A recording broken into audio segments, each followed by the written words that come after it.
A tiny boy was found sleeping on a cold, dirty floor in an empty house. No parents, no food, no blankets, just him and the silence. But when new neighbors finally opened that creaky door, what they saw changed everything forever. Before we begin, drop a comment and tell us where you're watching from right now. Let's dive in. The old house at the end of Maple Street had been empty for years. The windows were broken. The door hung loose. Weeds grew tall around it like wild hair. Nobody wanted to go near it. Nobody except a little boy named Liam. Liam was only 4 years old, but he lived there, all alone. He slept on the hard wooden floor every night. His clothes were too big and dirty. His feet were black from walking without shoes. His hair was messy and stuck to his forehead. And every single day, he woke up hoping that today would be different. That today, someone would come back for him. But nobody ever did.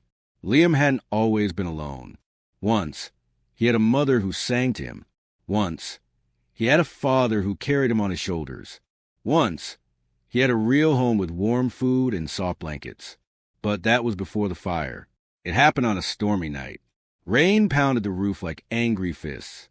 Thunder shook the walls. Liam was playing with his toy car on the living room floor when he smelled something strange. Smoke. "Liam, baby, come here," his mother screamed. Her voice was scared, but she tried to smile at him anyway. His father was throwing things into boxes. The kitchen wall was glowing orange. Flames were climbing up like hungry monsters, eating everything they touched. Liam didn't understand.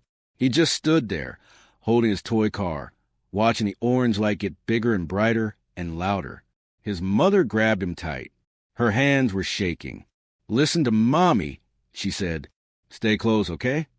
Then the ceiling made a terrible cracking sound. A big wooden beam snapped.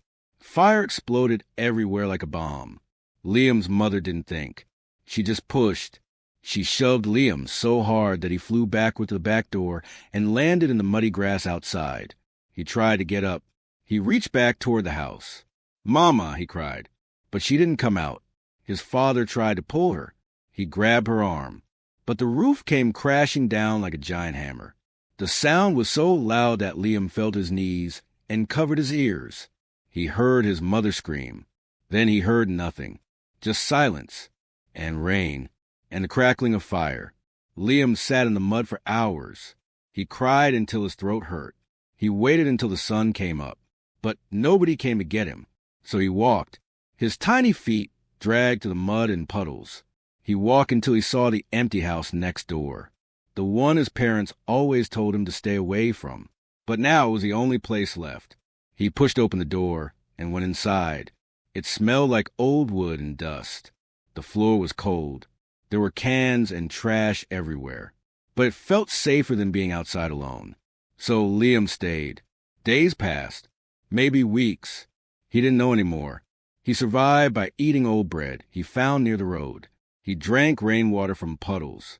He slept on the floor, hugging empty cans because they were the only things he had. He stopped talking. His voice disappeared. When he tried to speak, his throat closed up and fear squeezed his chest so tight he couldn't breathe. So he stayed silent, like the house, like the night his parents left forever. Every morning, he woke up and waited for footsteps, waited for his mother's voice. Waited for someone to call his name the way she used to. But the only sounds he heard were rats scratching the walls and wind whistling through the broken windows. Still, he never left, because leaving meant accepting they were really gone. And that thought hurt more than a hunger ever could. Until one morning, everything changed. That morning, a big moving truck rumbled down Maple Street.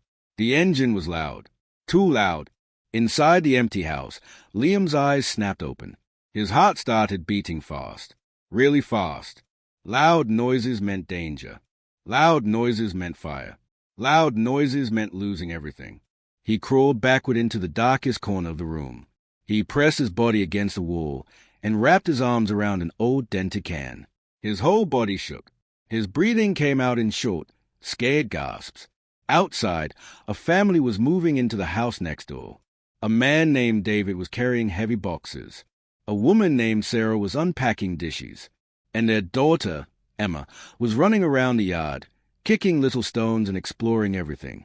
Emma was 7 years old. She had curious eyes and always noticed things other people missed. She stopped running suddenly, her head tilted to the side. She heard something. Something soft. Something sad. "Mom, did you hear that?" Emma asked. Sarah looked up from her box. "Hear what, sweetie?"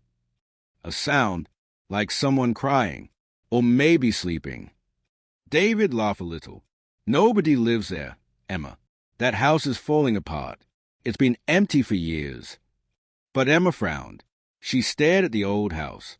"Then why did I see something move?" Sarah and David looked at each other but didn't say anything. Kids have big imaginations, they thought. Later that evening, David walked near their back fence to throw away some trash. Then he stopped. His eyes went wide. Footprints. Tiny footprints. Bare feet. Small, like a little child's. And they were fresh. Very fresh. "Sarah," he called, "come look at this." Sarah came running. When she saw the footprints, her hand flew to her mouth. "Oh my God! David, those are child's footprints." "But who?" David looked at the abandoned house. "You don't think?"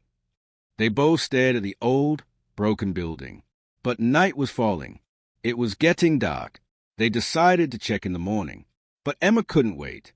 The next morning, while her parents were still drinking coffee, Emma snuck outside. She walked slowly toward the old house. Her heart was beating fast, but she wasn't scared. She was worried. She tiptoed to a broken window and peeked inside. At first, she saw nothing, just shadows and dust and garbage. But then she saw it. Something small on the floor. Something round and curled up like a sleeping puppy. But it wasn't a puppy. It was a little boy. Emma gasped. Her hand covered her mouth. The boy was lying on the hard wooden floor. He had no blanket, no pillow, just empty cans around him and crumbs of old food. "Mom! Dad!" Emma screamed. "Come here! Quick!" Sarah and David came running. Sarah looked through the window and her whole body froze. "Oh my God!" she whispered.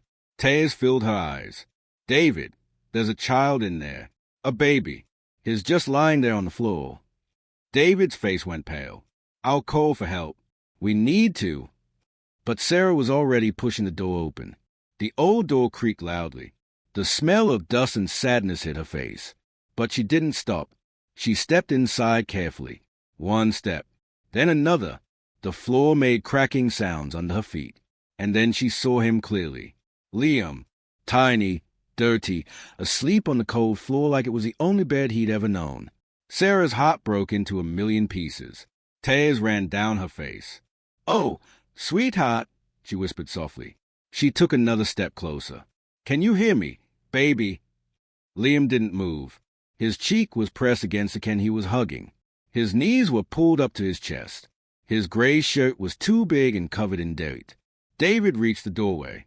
His breath caught in his throat. "Sarah, that's a baby. How long has he been here?" "I don't know," Sarah whispered. "But look at him. He's terrified.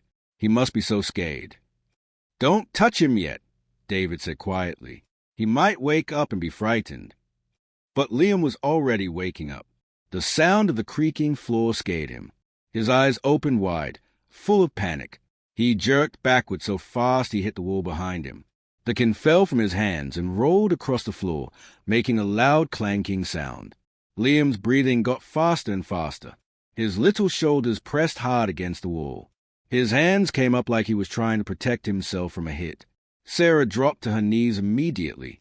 She made herself small so she wouldn't look scary. "No, no, no, baby. It's okay. I'm not going to hurt you. I promise." But Liam didn't believe her. His whole body shook. A soft, broken sound came from his throat.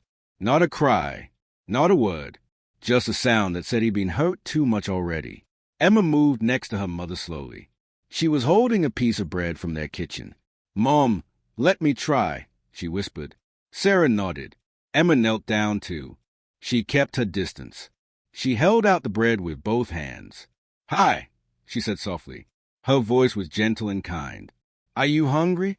You can have this. It's for you. It's okay. Liam stared at her. He didn't blink. He didn't move. But his eyes looked at the bread, and his stomach growled, so loud that everyone heard it. Liam didn't move toward the bread right away. He was too scared. Instead, he crawled to his kin first, his only friend, the only thing he trusted. He grabbed it and hugged it tight against his chest.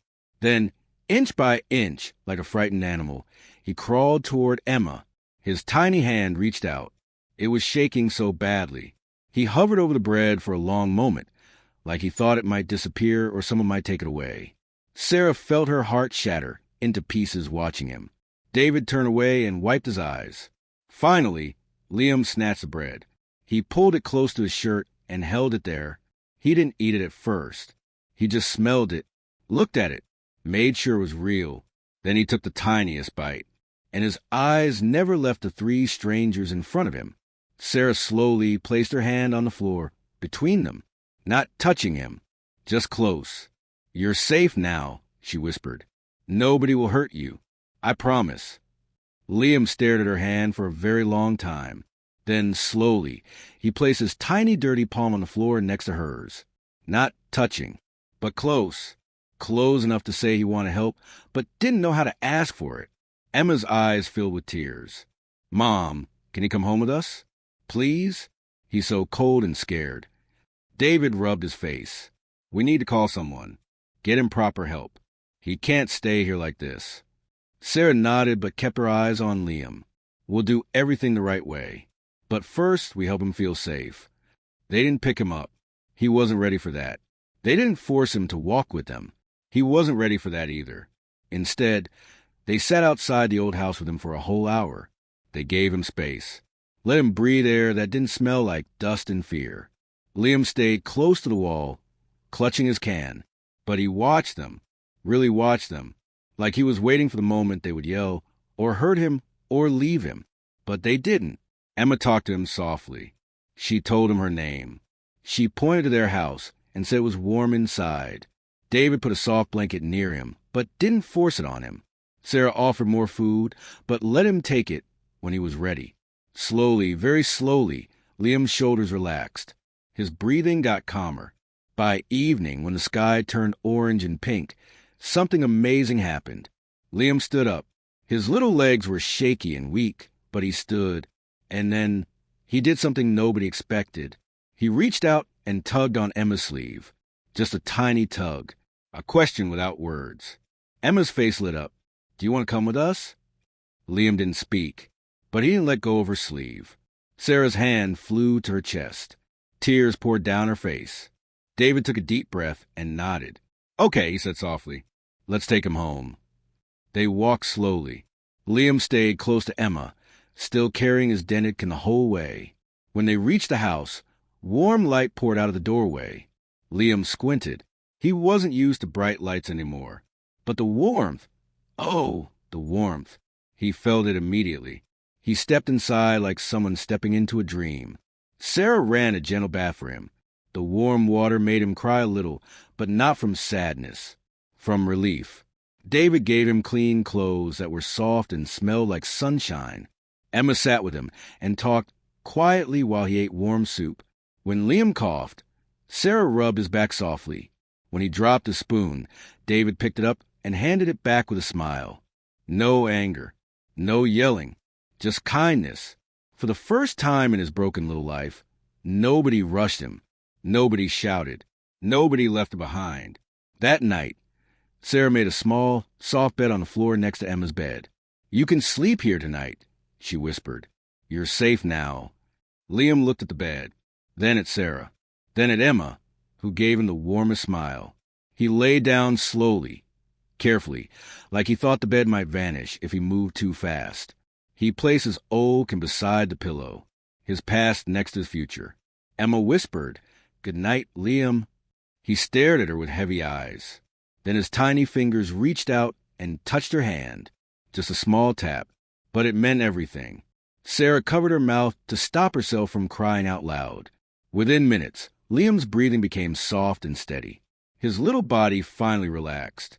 And for the first time since the fire stole everything from him, he fell asleep not in fear, not on a cold, hard floor, not alone, but in a home, a real home. As he slept peacefully, Emma whispered to her mother, "We're going to keep him safe forever, right?" Sarah stroked her daughter's hair and smiled through her tears. "Yes, baby. From now on, he will never be alone again." And wrapped in warmth, surrounded by love, the little boy finally slept like a child should. If this story touched your heart, don't let it end here. Smash that like button to show support for Liam's new beginning. Drop a comment below and tell us what moved you most about this story. And please subscribe to Stories That Save, because every week we bring you more powerful, emotional, life-changing, true stories that will restore your faith in humanity. These are stories that matter, stories that save lives, stories that remind us love still exists in this world. Don't miss the next one. Hit that subscribe button right now. Thank you for watching. Thank you for caring. And thank you for being part of a community that believes in hope. Red Heart,